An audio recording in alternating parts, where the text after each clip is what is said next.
بسم اللہ الرحمن الرحیم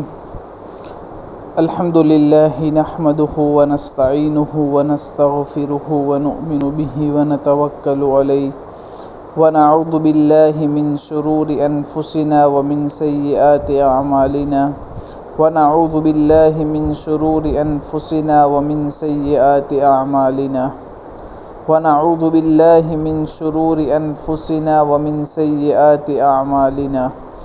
من يهده الله فلا مضل له ومن يضلله فلا هادي له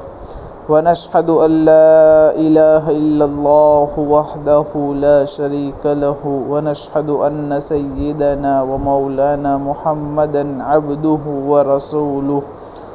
أرسله إلى كافة الناس بشيرا ونذيرا وداعيا إلى الله بإذنه وسراجا منيرا صلى الله تعالى عليه وعلى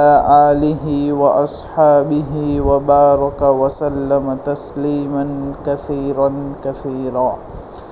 أما بعد فأعوذ بالله من الشيطان الرجيم بسم الله الرحمن الرحيم إذا جاء نصر الله والفتح ورأيت الناس يدخلون في دين الله أفواجا فسبح بحمد ربك واستغفره إنه كان توابا صدق الله العظيم وصدق رسوله النبي الكريم ونحن على ذلك لمن الشاهدين والشاكرين والحمد لله رب العالمين۔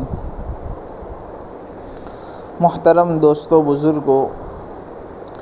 آج رمضان المبارک کی 22ویں تاریخ ہے اور یہ جو سورت میں نے آپ لوگوں کے سامنے تلاوت کی وہ سورہ نصر ہے۔ اس کی 3 آیتیں ہیں۔ سب سے پہلی جو آیت ہے وہ ہے اذا جاء نصر اللہ والفتح،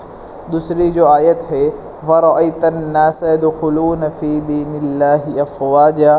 اور تیسری جو آیت ہے فَسَبِّحْ بِحَمْدِ رَبِّكَ وَاسْتَغْفِرْهُ إِنَّهُ كَانَ تَوَّابًا۔ تو سب سے پہلی جو آیت ہے اس کا ترجمہ یہ ہے کہ اذا جاء نصر اللہ والفتح، جب اللہ تبارک و تعالیٰ کی مدد اور فتح آ جاوے۔ اذا جاء نصر اللہ والفتح، جب اللہ تبارک و تعالیٰ کی مدد اور جب اللہ تبارک و تعالیٰ کی فتح آ جاوے۔ وَرَأَيْتَ النَّاسَ يَدْخُلُونَ فِي دِينِ اللَّهِ أَفْوَاجًا، اور جب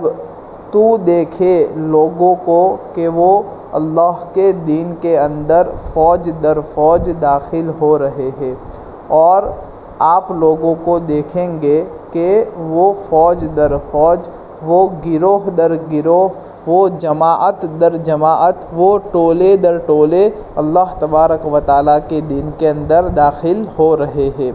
فَسَبِّحْ بِحَمْدِ رَبِّكَ وَاسْتَغْفِرْ، تو اپنے رب، تو اپنے پروردگار کی حمد کے ساتھ اور اس کی تسبیح بیان کر اور اللہ تبارک و تعالیٰ سے مغفرت طلب کر۔ فَسَبِّحْ، تو اللہ تبارک و تعالیٰ کی تسبیح بیان کر اور اس کی حمد بیان کر، واستغفر، اور اللہ تبارک و تعالیٰ سے مغفرت چاہ، مغفرت کو طلب کر۔ انہ کان توابا، بے شک وہ بہت معاف کرنے والا ہے۔ محترم دوستو بزرگوں، اس صورت کے متعلق سب لوگوں کا اتفاق ہے کہ قرآن پاک میں سب سے آخر میں مکمل طور پر نازل ہونے والی یہی صورت یعنی سورہ نصر ہے۔ اس کے بعد کچھ آیتیں اور کچھ صورتوں کے حصے تو نازل ہوئے، لیکن مکمل صورت جو اخیر کے اندر نازل ہوئی وہ سورہ نصر یعنی اذا جاء نصر اللہ والفتح ہے۔ البتہ اس سلسلے میں حضرات مفسرین کے درمیان کچھ اختلاف ہے کہ یہ صورت مکہ مکرمہ فتح ہونے سے پہلے نازل ہوئی یا فتح مکہ کے بعد نازل ہوئی۔ تو اس سلسلے میں 2 قول ہے۔ سب سے پہلا جو ہے وہ یہ ہے کہ صاحب روح المعانی نے البحر المحیط سے ایک روایت نقل کی ہے کہ جس میں بتلایا گیا ہے کہ نبی کریم صلی اللہ علیہ وسلم جب فتح خیبر کے بعد مدینہ منورہ لوٹ رہے تھے تو راستے میں یہ نازل ہوئی۔ فتح خیبر ماہ محرم کے مہینے میں سن ہجری 7 میں ہوا۔ اس کے بعد 2 سال نبی کریم صلی اللہ علیہ وسلم دنیا میں قیام پذیر رہے، 2 سال دنیا میں زندہ رہے، لیکن اس کے علاوہ اور کوئی دوسری صورت مکمل نازل نہیں ہوئی۔ اسی طرح دوسرا قول یہ ہے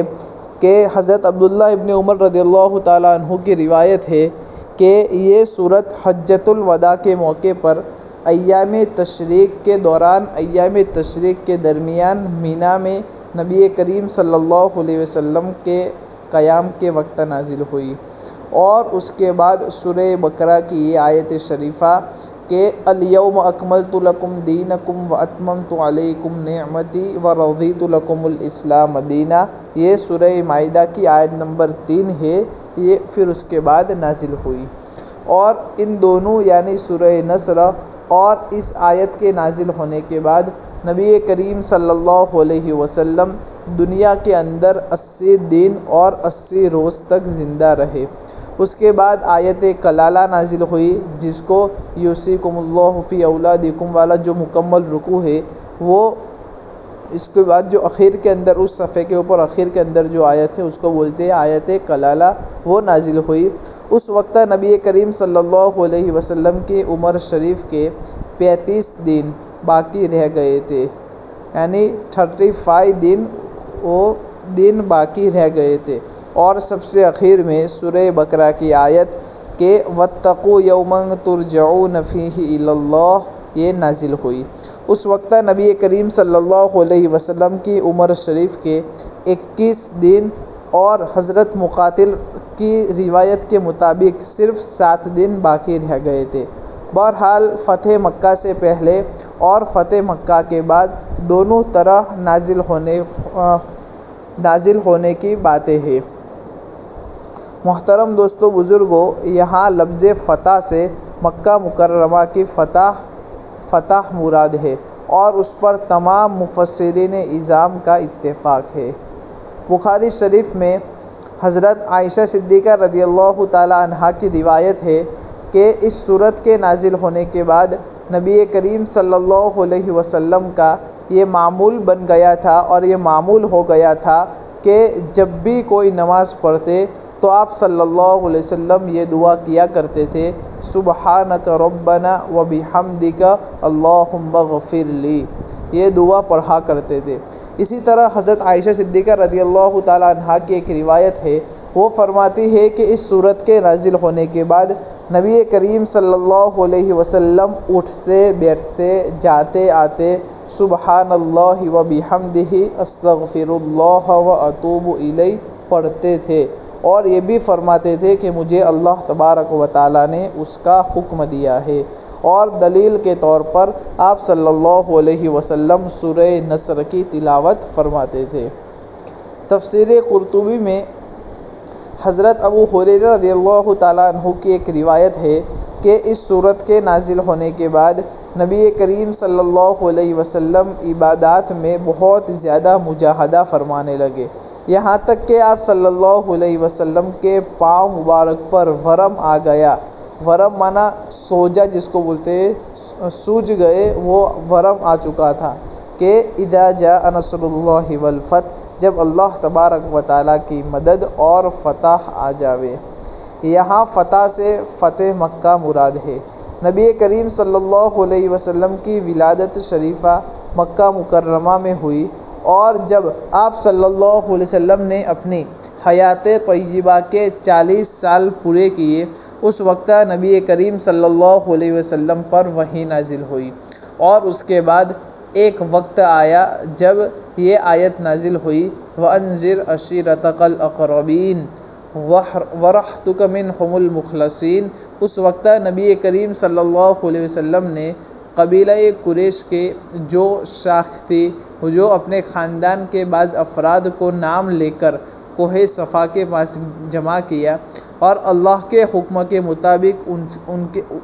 اس کے عذاب سے ان کو ڈرایا، جیسا کہ سورہ لہب کی تفسیر میں آپ لوگوں کے سامنے گزر چکا ہے۔ اس طرح آپ صلی اللہ علیہ وسلم لوگوں کو ایمان اور اسلام کی دعوت دیتے رہے، لیکن مکہ والوں نے اس دعوت پر ایمان لانے کے بجائے آپ صلی اللہ علیہ وسلم کی مخالفت کی، اور صرف مخالفت ہی نہیں بلکہ آپ صلی اللہ علیہ وسلم کو اور آپ پر ایمان لانے والے لوگوں کو بہت تکلیفیں پہنچائی، اور ظلم و ستم کی کوئی شکل ایسی نہیں تھی جو انہوں نے حضور صلی اللہ علیہ وسلم اور ایمان والوں کے ساتھ اختیار نہ کی ہو۔ سخت گرمی کے زمانے میں تپتی ہوئی ریت پر ان کو لٹا دیا جاتا اور اوپر پتھر کی سل رکھ دی جاتی تھی، اسی طرح انگاروں پر لٹا دیا جاتا تھا۔ حضرت خباب رضی اللہ تعالیٰ عنہ کا واقعہ آپ لوگوں نے حکایت صحابہ کے اندر سنا ہوگا کہ ان کی چربی کے پگھلنے سے انگارے بجھ جاتے تھے، ایسی تکلیفیں پہنچائی گئی تھی۔ کوئی تکلیف ایسی نہیں تھی جو ان کو نہ دی گئی ہو اور نہ پہنچائی گئی ہو۔ محترم دوستو بزرگوں، وحی کے نزول کے بعد 13 سال نبی کریم صلی اللہ علیہ وسلم نے مکہ مکرمہ میں گزارے، لیکن مکہ والوں کی بڑی تعداد وہ تھی جو ایمان نہیں لائی تھی، اور حضور صلی اللہ علیہ وسلم کو جب ان کی طرف سے مایوسی ہوئی تو آپ صلی اللہ علیہ وسلم حج کے موقع پر آنے والے عرب کے دیگر قبائل کے پاس جا کر ان کو ایمان اور اسلام کی دعوت دیتے تھے، اور آپ صلی اللہ علیہ وسلم ان سے یہ درخواست بھی کرتے تھے کہ آپ مجھے اپنے علاقے میں لے جاؤ اور مجھے اللہ کے حکم کو اللہ کے بندوں تک پہنچانے کا موقع دو، میری مدد کرو۔ لیکن قریش ایک ایسا قبیلہ تھا کہ عرب کے تمام قبائل پر اس کی دھاک بیٹھی ہوئی تھی، اس کا رعب بیٹھا ہوا تھا، اس کا دبدبہ بیٹھا ہوا تھا۔ کوئی بھی قبیلہ قریش کو اپنا دشمن بنانے کے لیے تیار نہیں ہوتا تھا۔ وہ جانتے تھے کہ اگر ان کو اپنے وہاں لے جائیں گے تو اس کا مطلب قریش کو اپنا دشمن بنانا ہے، اور ان کی دشمنی مول لینا وہ اپنی طاقت سے باہر سمجھتے تھے۔ لیکن اللہ تبارک و تعالیٰ کو یہ منظور تھا کہ وہ خدمت مدینہ منورہ کے 2 قبیلوں، قبیلہ اوس اور قبیلہ خزرج، جن کو بعد میں انصار کا لقب ملا، اللہ تبارک و تعالیٰ ان سے لینا چاہ رہے تھے۔ چنانچہ نبوت کے 11ویں سال قبیلہ خزرج کے 6 آدمی آئے اور حج کے موقع پر مینا میں جمرہ عقبہ کے پاس حضور صلی اللہ علیہ وسلم سے ان کی ملاقات ہوئی۔ آپ صلی اللہ علیہ وسلم نے دعوت اسلام پیش کی، انہوں نے اس کو قبول کر لیا۔ مدینہ منورہ میں یہودیوں کے 2 قبیلے بنو قریظہ اور بنو نذیر آباد تھے۔ وہ اہل کتاب تھے، اور اہل کتاب ہونے کی وجہ سے ان کی آسمانی کتابوں میں اللہ تبارک و تعالیٰ کی طرف سے نبی آخر الزماں کی آمد اور ان کی جو علامات، جو نشانیاں بتلائی گئی تھی، وہ سب ان کو معلوم تھی۔ وہ اوس اور خزرج کا رہنا سہنا چونکہ وہ یہودیوں کے ساتھ تھا، ان کی یہودیوں کے ساتھ آپس میں کچھ کشاکش بھی چل رہی تھی، کچھ تعلقات اچھے نہ تھے، مقابلے بھی آپس میں ہوتے رہتے تھے۔ تو یہودی ان سے کہا کرتے تھے کہ دیکھو نبی آخر الزماں آنے والے ہیں، وہ جب آئیں گے تو ہم ان پر ایمان لائیں گے اور ان کے ساتھ مل کر ہم تم کو اس طرح قتل کریں گے جیسے قوم عاد، قوم سمود اور قوم ارم کو قتل کیا گیا، اور ان پر ایمان لانے سے اللہ تبارک و تعالی ہماری مدد کرے گا اور اس وقت ہم تم پر غالب آ جائیں گے۔ البتہ یہودی اس غلط فہمی میں مبتلا تھے کہ نبی آخر الزماں ہمارے اندر یعنی بنو اسرائیل میں آئیں گے۔ بہرحال اوس اور خزرج یہودیوں سے یہ باتیں سنتے رہتے تھے۔ وہ تو اصل میں بت پرست تھے، ان کے پاس کوئی آسمانی کتاب نہیں تھی، ان کو اس سلسلے میں کوئی معلومات نہیں تھی۔ تو یہ 6 آدمی جب حج کے لیے آئے اور حضور صلی اللہ علیہ وسلم سے ملاقات ہوئی اور آپ صلی اللہ علیہ وسلم نے ان سے کہا کہ میں اللہ تبارک و تعالیٰ کا نبی ہوں اور میں تم کو ایمان کی دعوت دیتا ہوں، تو انہیں یہودیوں کی باتیں یاد آ گئی اور انہوں نے آپس میں کہا کہ یہودی ہم سے کہا کرتے ہیں کہ نبی آخر الزماں جب آئیں گے تو ہم ان پر ایمان لائیں گے، اور ان پر ایمان لانے کی وجہ سے اللہ تبارک و تعالی ہماری مدد کریں گے، اور اس کے نتیجے میں ہم تم پر غالب آ جائیں گے۔ وہ تو ایمان لائے، اس سے پہلے ہم کو موقع ملا ہے کہ ہم کیوں نہ ایمان لے آوے۔ چنانچہ یہ 6 آدمی ایمان لے آئے۔ اس وقت اس سے زیادہ کوئی بات نہیں ہوئی، البتہ انہوں نے کہا کہ آئندہ سال ہم دوبارہ آپ سے ملاقات کریں گے۔ چنانچہ دوسرے سال حج کے موقع پر 6 کے بجائے وہ لوگ 12 آدمی آئے، اور ان 12 میں 5 تو وہی تھے جو اگلے سال آئے تھے، اور باقی 7 نئے آئے، جو وہ ایمان لا کر حضور صلی اللہ علیہ وسلم کے ہاتھ پر بیعت ہوئے، اور اس کو بیعت عقبہ اولیٰ کہا جاتا ہے۔ پھر انہوں نے یہ درخواست کی کہ آپ اپنے تربیت کردہ بعض صحابہ رضی اللہ تعالیٰ عنہ اجمعین کو ہمارے ساتھ بھیجے تاکہ ہم ان کو وہاں اسلام کے احکام اور قرآن کی تعلیم سے واقف کریں۔ چنانچہ حضور صلی اللہ علیہ وسلم نے پہلے حضرت مصعب ابن عمیر رضی اللہ تعالیٰ عنہ کو، اور پھر حضرت عبداللہ ابن ام مکتوم رضی اللہ تعالیٰ عنہ کو وہاں یعنی مدینہ منورہ بھیجا۔ یہ دونوں حضرت اسعد ابن زرارہ رضی اللہ تعالیٰ عنہ کے گھر پر ٹھہرے اور وہاں قیام کیا، اور وہاں رہ کر انہوں نے ایمان اور اسلام کی دعوت دینا شروع کیا، اور پھر تو مدینہ منورہ کے عرب قبائل میں گھر گھر میں نبی کریم صلی اللہ علیہ وسلم کا چرچا ہونے لگا، حتیٰ کہ اس کے بعد والے یعنی نبوت کے 13ویں سال 75 افراد 75 افراد جن میں سے 73 یعنی 73 مرد تھے اور 2 عورتیں تھیں، حج کے موقع پر آئے۔ نبی کریم صلی اللہ علیہ وسلم کے دست مبارک پر بیعت ہوئی، اور یہ بیعت کو بیعت عقبہ ثانیہ کہا جاتا ہے۔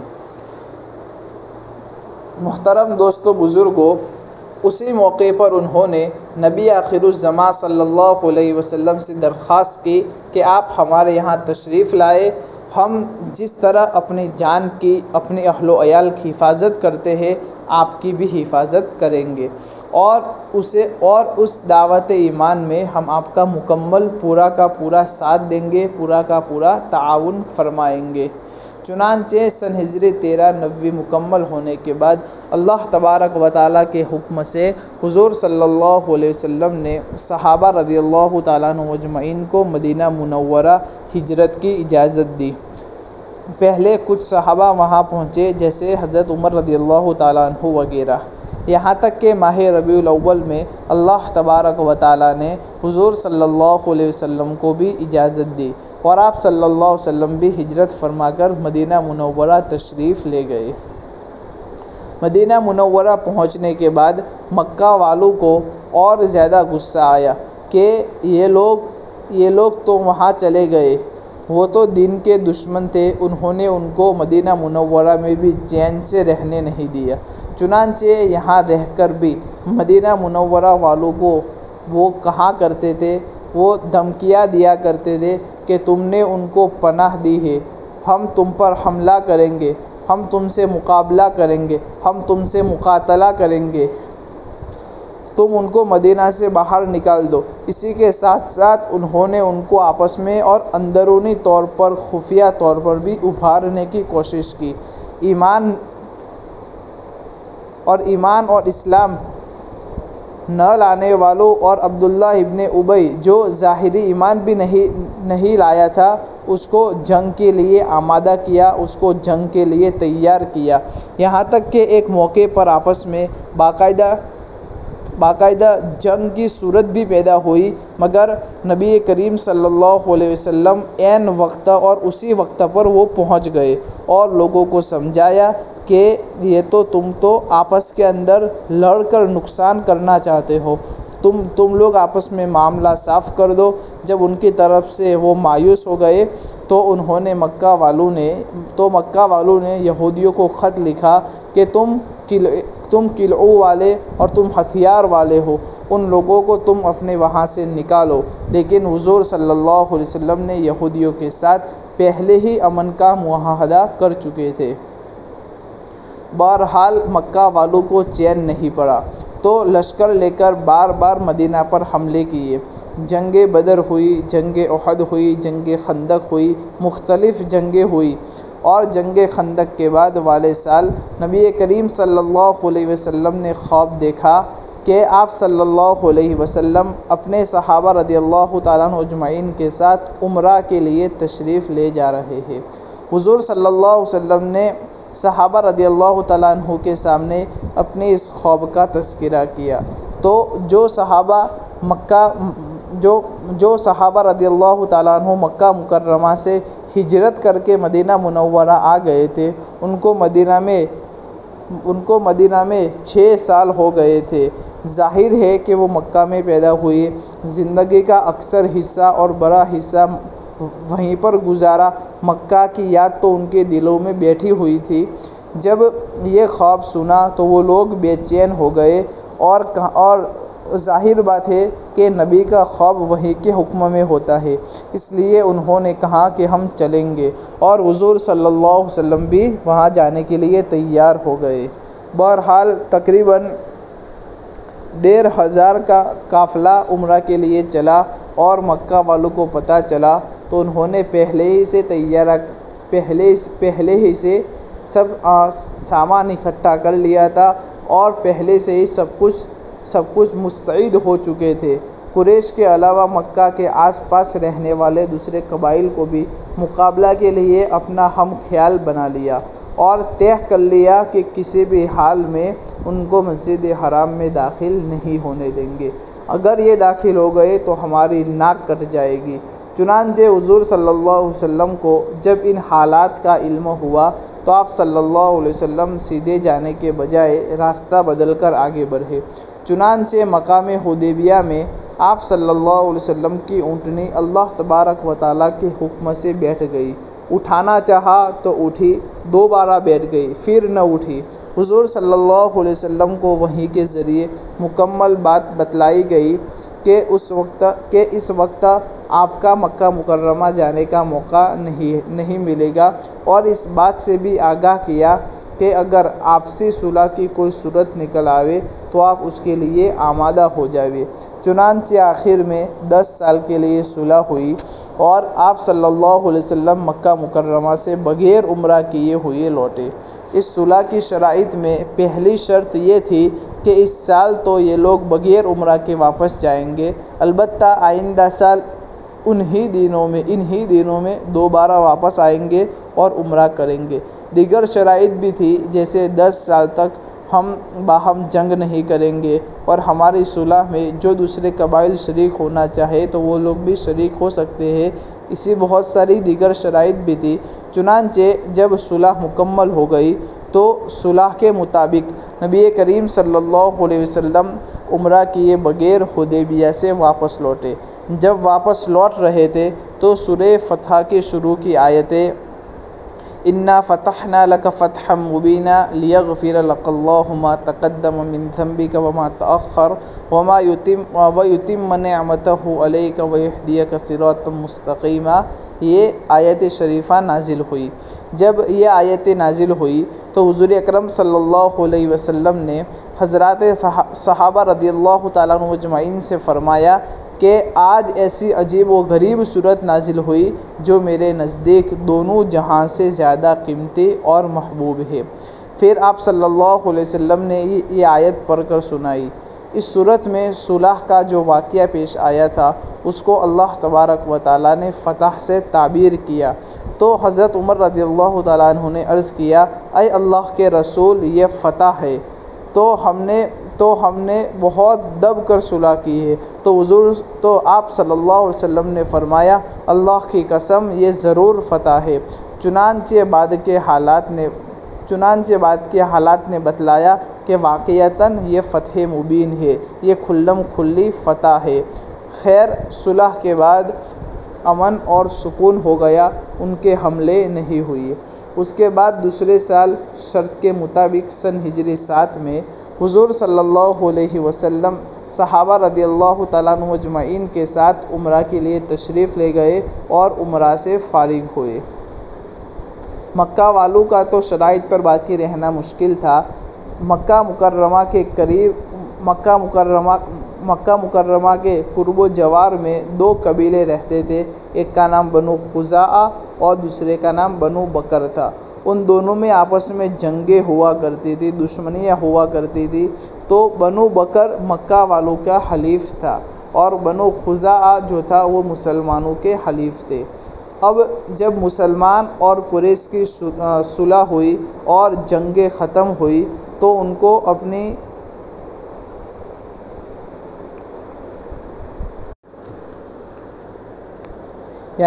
جب جنگیں وغیرہ ختم ہوئی تو ان کو جو اپنی جو عادت تھی وہ یوں سمجھو کہ جو ماضی کے اندر جنگیں ہوئی تھی وہ سب یاد آ گئی، پھر لڑائی شروع ہوئی۔ اس موقع پر قریش نے ان کا ساتھ دیا، یہ شرط کے خلاف تھا۔ یہ مکہ والے یوں سمجھتے تھے کہ ہماری اس حرکت کا کسی کو پتہ نہیں چلے گا، لیکن جب قریش نے بنو بکر کا ساتھ دیا اور جس قبیلے کے خلاف یہ حرکت کی تھی یعنی بنو خزاعہ، اس کا ایک پورا وفد مدینہ منورہ پہنچا اور سارے حالات نبی کریم صلی اللہ علیہ وسلم سے بیان کیے۔ اسی کی بنیاد پر حضور صلی اللہ علیہ وسلم نے مکہ والوں کو اطلاع دی کہ تمہارے جس قبیلے نے یہ حرکت کی ہے تم ان کے ساتھ اپنا معاملہ ختم کر دو، یا جتنے آدمی مارے گئے ہیں ان کی دیت ادا کر لو، یا ہماری صلح کو تم ختم کر دو۔ تو انہوں نے اس سے انکار کر دیا اور کہہ دیا کہ ہاں صلح ختم کر دو۔ ان لوگوں نے اس طرح کہا، لیکن بعد میں افسوس ہوا کہ صلح ختم ہوئی تو یہ بڑی خطرناک بات ہو گئی۔ چنانچہ انہوں نے دوبارہ ابو سفیان کو مدینہ منورہ کی تجدید کے لیے بھیجا، یعنی صلح کی واپس کرنے کے لیے بھیجا، لیکن نبی کریم صلی اللہ علیہ وسلم نے صلح کرنے سے منع فرمایا، اور یہ سن ہجری 8 کا واقعہ ہے۔ اس کے بعد ابو سفیان کے لوٹنے کے بعد آپ صلی اللہ علیہ وسلم نے صحابہ رضی اللہ تعالیٰ عنہ کو تیاری کا حکم دیا۔ چنانچہ 10,000 کا ایک بہت بڑا لشکر حضور صلی اللہ علیہ وسلم کی سرکردگی میں مکہ مکرمہ کے لیے روانہ ہوا۔ چونکہ مکہ مکرمہ حرم ہے، اس لیے نبی کریم صلی اللہ علیہ وسلم کی دلی خواہش یہ تھی کہ ہم لشکر لے کر مکہ مکرمہ پر جنگ کے لیے جا رہے ہیں، لیکن ایسی صورت پیدا کی جاوے کہ جنگ کی نوبت نہ آوے اور خون بہے بغیر اللہ تبارک و تعالی ہمیں فتح عطا فرما دے۔ اس لیے نبی کریم صلی اللہ علیہ وسلم نے احتیاط برتا کہ 2 سال پہلے تو عمرہ کے لیے گئے تھے تو ان کو پتہ چل گیا تھا، اور انہوں نے مقابلہ کی سب جو آزمائش ہوتی ہے، جو یوں سمجھو کہ جو مستعد تھے مقابلے کے لیے، وہ تمام ترکیبیں انہوں نے اختیار کر لی تھی، اور اس مرتبہ ایسی رازداری سے کام لیا کہ اتنا بڑا لشکر گیا تب بھی ان کو معلوم بھی نہیں چلا اور ان کو اس کا اندازہ بھی نہ ہوا، بلکہ جو جانے کے مین راستے تھے، جتنے ناکے تھے، ان سب کو نبی کریم صلی اللہ علیہ وسلم نے بند کر دیا تاکہ اطلاع پہنچ ہی نہ پاوے۔ مکہ مکرمہ والوں کو تو ڈر تھا ہی کہ ہم نے صلح توڑ دی ہے، اب کہیں حملہ نہ ہو، تو ان کے سردار ابو سفیان اسی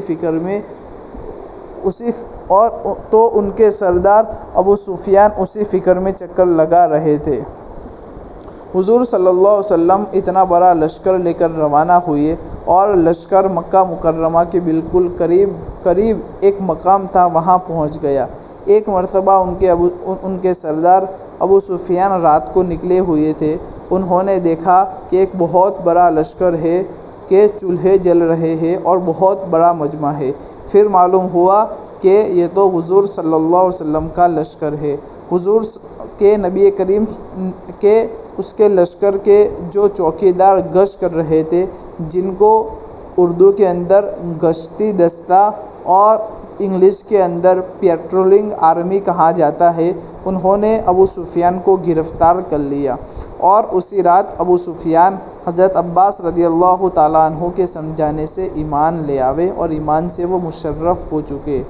بہرحال حضور صلی اللہ علیہ وسلم کی جو خواہش تھی کہ مکہ مکرمہ والوں کو آخر تک پتہ نہ چلے، وہ پوری ہوئی، اور ان کو بالکل پتہ ہی نہ چلا۔ ابو سفیان باہر آئے تھے تو اس کو اس بات کا یوں سمجھو کہ جب ابو سفیان باہر آئے تھے تو ان کو اس بات کا وہم بھی نہ گزرا تھا، لیکن وہ تو جو صحابہ، جو پیٹرولنگ آرمی تھی، جو گشتی دستہ تھا، ان کے ہاتھ میں وہ آ گئے، لہٰذا ان کو واپس جانے کا موقع نہیں ملا۔ دوسرے دن حضور صلی اللہ علیہ وسلم مکہ مکرمہ میں داخل ہونے کے لیے روانہ ہوئے، اور جب پورا لشکر مکہ کی جانب آگے بڑھا تو حضور صلی اللہ علیہ وسلم نے اپنے چچا حضرت عباس رضی اللہ تعالیٰ عنہ سے فرمایا کہ ابو سفیان کو ایسی جگہ لے کر کھڑے رہو جہاں سے وہ پورے لشکر کا نظارہ کرے۔ چنانچہ حضرت عباس رضی اللہ تعالیٰ عنہ ان کو ایک ایسی تنگ جگہ پر لے کر کھڑے ہوئے کہ لشکر کے دستے گزر رہے تھے، اور ابو سفیان پوچھتے تھے کہ یہ کون ہے؟ حضرت عباس رضی اللہ تعالیٰ عنہ انہیں بتلاتے تھے، یہاں تک کہ ایک بہت بڑا دستہ، ایک بہت بڑی جماعت جس میں حضور اکرم صلی اللہ علیہ وسلم کے خاص صحابہ تھے، ان کا جھنڈا حضرت سعد ابن عبادہ رضی اللہ تعالیٰ عنہ کے ہاتھ میں تھا، وہاں سے وہ لشکر گزرا۔ انہوں نے جب حضرت ابو سفیان کو دیکھا تو ان کو جوش آیا اور بولے کہ الیوم یوم الملحمہ الیوم تستحل الکعبہ۔ ترجمہ یہ ہے کہ آج تو جنگ کا دن ہے، الیوم یوم الملحمہ، کہ آج تو جنگ کا دن ہے، الیوم تستحل الکعبہ، آج تو کعبے کو اللہ تبارک و تعالیٰ کی طرف سے خون خرابہ کے لیے حلال کیا جائے گا۔ ابو سفیان نے جب یہ بات سنی تو وہ ڈر گئے۔ اس کے بعد پھر مخصوص صحابہ کی ایک چھوٹی سی ٹکڑی آئی، اس میں حضور صلی اللہ علیہ وسلم بھی تھے۔ جب حضور صلی اللہ علیہ وسلم سامنے سے گزرے تو ابو سفیان نے حضور صلی اللہ علیہ وسلم سے کہا کہ سعد ابن عبادہ رضی اللہ تعالیٰ عنہ نے کیا کہا کہ آپ نے سنا؟ حضور نے فرمایا کہ کیا کہا؟ تو انہوں نے اس کی بات نقل کی، یعنی ابو سفیان نے حضرت سعد ابن عبادہ رضی اللہ تعالیٰ عنہ کی وہ بات نقل کی کہ الیوم یوم الملحمہ الیوم تستحل الکعبہ۔ تو حضور کریم صلی اللہ علیہ وسلم نے فرمایا نہیں، آج تو رحمت کا دن ہے، آج تو کعبے کی عظمت دوبالا ہو جائے گی اور کعبے کو نیا غلاف پہنایا جائے گا۔ پھر حضور صلی اللہ علیہ وسلم نے اولاً حضرت علی رضی اللہ تعالیٰ عنہ کو اور پھر حضرت سعد ابن عبادہ رضی اللہ تعالیٰ عنہ کے بیٹے حضرت قیس ابن سعد رضی اللہ تعالیٰ عنہ کو جھنڈا دینے کا حکم دیا۔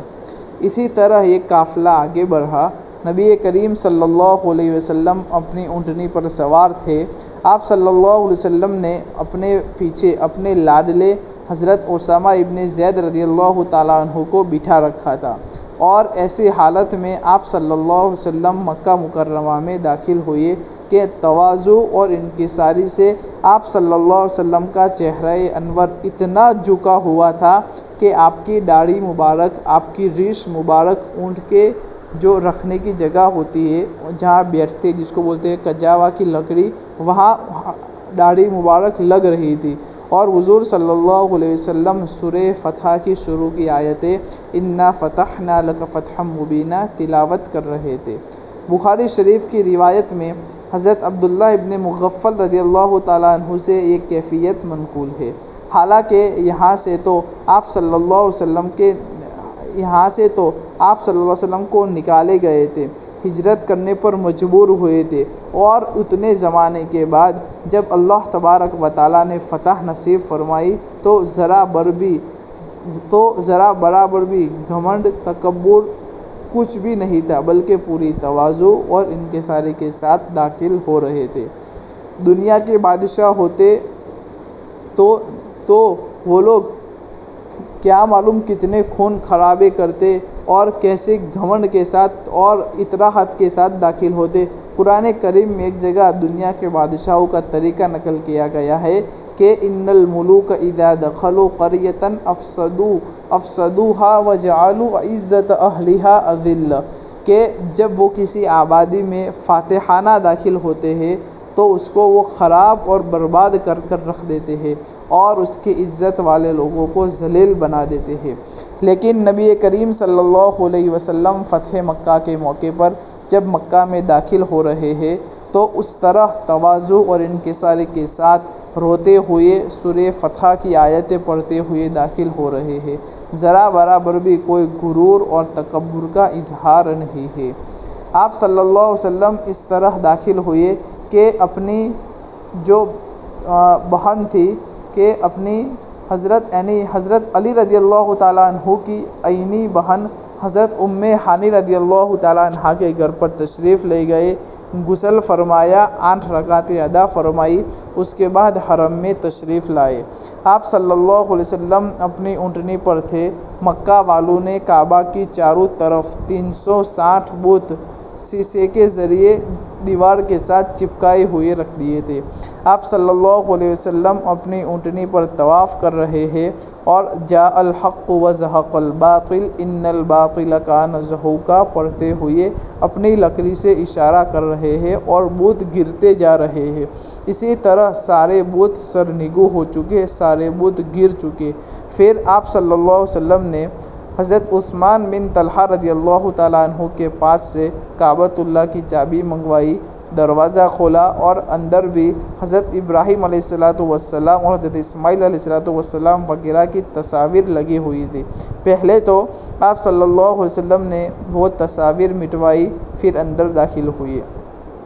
حضرت عثمان ابن طلحہ رضی اللہ تعالیٰ عنہ اور حضرت بلال رضی اللہ تعالیٰ عنہ اور حضرت اسامہ رضی اللہ تعالیٰ عنہ آپ صلی اللہ علیہ وسلم کے ساتھ تھے، اور اس کے بعد جو گیٹ تھا اس کو بند کر دیا اور ہر کونے پر اللہ تبارک و تعالیٰ کی تسبیح، اللہ تبارک و تعالیٰ کی تحمید اور اللہ تبارک و تعالیٰ کی تکبیر کی۔ کافی دیر کے بعد حضور صلی اللہ علیہ وسلم نے وہ گیٹ کھولا، دروازہ کھولا اور کعبہ کے دروازے پر کھڑے ہو کر آپ صلی اللہ علیہ وسلم نے خطبہ دیا۔ اس خطبے میں بنیادی بات آپ صلی اللہ علیہ وسلم نے قریش کو خطاب کر کے یہ فرمائی تھی کہ اے قریش، زمانہ جاہلیت کا جو غرور ہے اور تم اپنے آباء و اجداد پر جو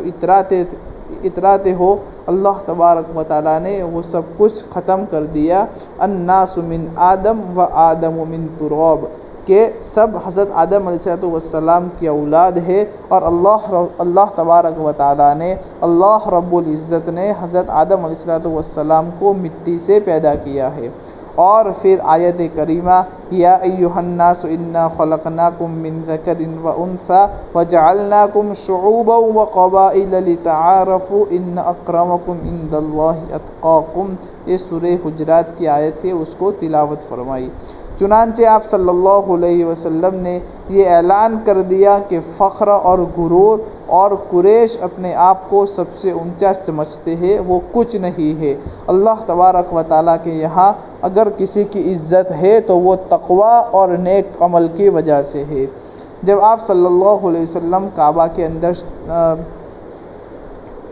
گئے تو اتنی دیر میں پورے مکہ والے جمع ہو چکے، اور آپ صلی اللہ علیہ وسلم نے پہلے سے اعلان کر رکھا تھا، پہلے سے اعلان کر دیا تھا کہ جو ابو سفیان کے گھر میں داخل ہوا اس کو امن ہے، جو مسجد حرام میں آ جاوے اس کو امن ہے، جو اپنے گھر کا گیٹ بند کر لیوے تو اس کو امن ہے، جو اپنے ہتھیار پھینک دے اس کو امن ہے۔ چنانچہ مکہ کے تمام کافر، تمام مشرک، تمام غیر مسلم مسجد حرام میں موجود آ گئے۔